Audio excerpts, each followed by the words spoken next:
इस संसार में मनुष्य की सबसे बड़ी परीक्षा उसकी शक्ति नहीं होती, बल्कि ये होती है कि वह अपनी शक्ति का उपयोग कैसे करता है। क्योंकि शक्ति जब बिना करुणा के प्रयोग की जाती है तो वो अत्याचार बन जाती है, और करुणा जब बिना शक्ति के अपनाई जाती है तो वो कमजोरी बन जाती है। चाणक्य नीति हमें यही सिखाती है कि जीवन, शासन और नेतृत्व में सबसे कठिन कार्य शक्ति और करुणा के बीच संतुलन बनाना है। चाणक्य कहते हैं कि राजा वही नहीं जो दंड दे सकता है, राजा वही है जो ये जानता है कि कब दंड देना है और कब क्षमा करना है। शक्ति का अर्थ केवल बल, हथियार या अधिकार नहीं है। शक्ति का वास्तविक अर्थ है अन्याय को रोकने की क्षमता, और करुणा का वास्तविक अर्थ है मनुष्य को सुधारने का अवसर देना। जब शक्ति करुणा से रहित होती है तब राजा तानाशाह बनता है, और जब करुणा शक्ति से रहित होती है तब राज्य अराजकता की ओर बढ़ता है।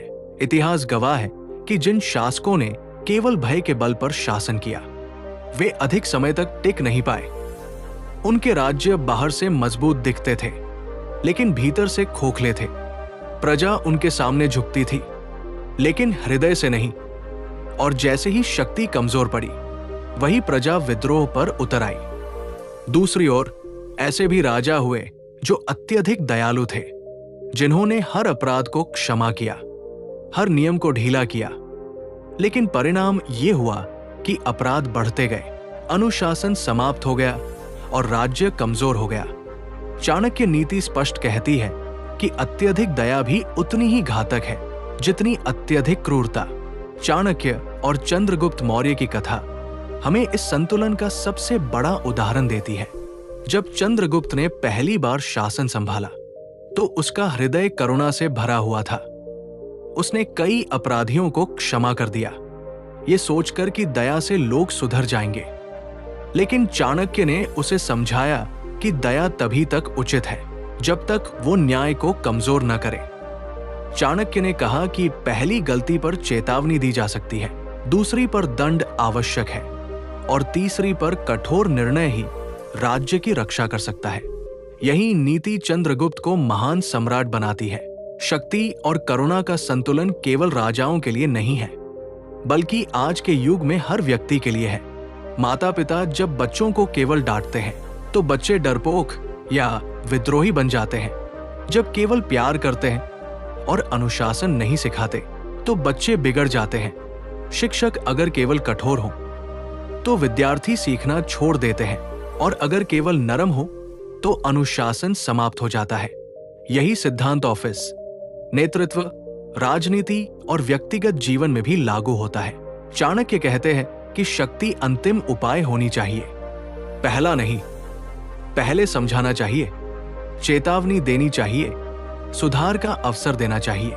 लेकिन यदि कोई व्यक्ति बार बार गलती करे, चेतावनी की उपेक्षा करे और समाज को हानि पहुंचाए तो वहां करुणा नहीं बल्कि न्याय आवश्यक है।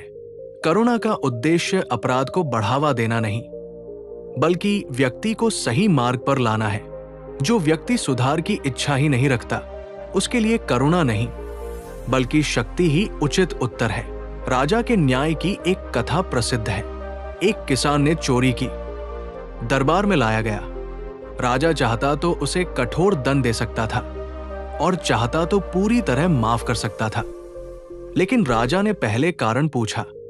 किसान ने कहा कि उसने भूख के कारण चोरी की। राजा ने उसे चोरी का दंड दिया ताकि कानून बना रहे, लेकिन साथ ही उसके परिवार के लिए भोजन और काम की व्यवस्था की ताकि भविष्य में वो अपराध न करे। यही शक्ति और करुणा का संतुलन है। न तो कानून टूटा न मानवता मरी। चाणक्य नीति कहती है कि जो शासक करुणा को कमजोरी और शक्ति को अहंकार बना लेता है उसका पतन निश्चित है, लेकिन जो शक्ति को अनुशासन और करुणा को मानवता बनाता है वही सच्चा नेता होता है।